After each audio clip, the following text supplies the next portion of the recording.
Day 71 with LEQ12, talking to Pete Burling. How's your day on the water? Doing some race course practice today?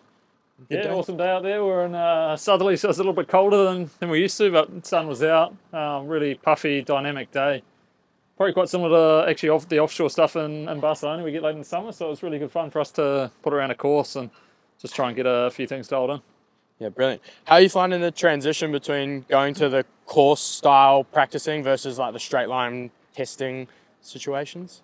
Yeah, we obviously got to keep a balance between trying to get good data for the engineers and also putting it around a race course and just seeing what other things come up at that stage. We're actually got our other 40 back in the shed, so we're trying to set up for a bit of two boating coming up soon. So yeah, it's really nice to be able to put some marks in and check off a few systems.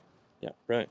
I see that you're using the chase boat, obviously, without the second 40 on the water at the moment as the second racing boat. What's the biggest benefit from that, or what are you working on when you've got the chase boat out there with you? Well, obviously they're a little different to a yacht, but no, it's really useful just to be able to put another boat in the way at times and just work on some systems. We're obviously always trying to improve every area. The whole thing's not just about the testing, but trying to make sure the crew on board's improving all the time as well.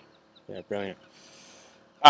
Looking forward to getting back in the fleet this weekend, racing some other boats down in Christchurch. Yeah, it's really exciting to be the home event for SailGP down in Christchurch this weekend, and it's cool to see everyone coming down to New Zealand, and hopefully the weather plays ball. And it looks like a bit of variation in the forecast at the moment, but it's going to be an awesome weekend down there.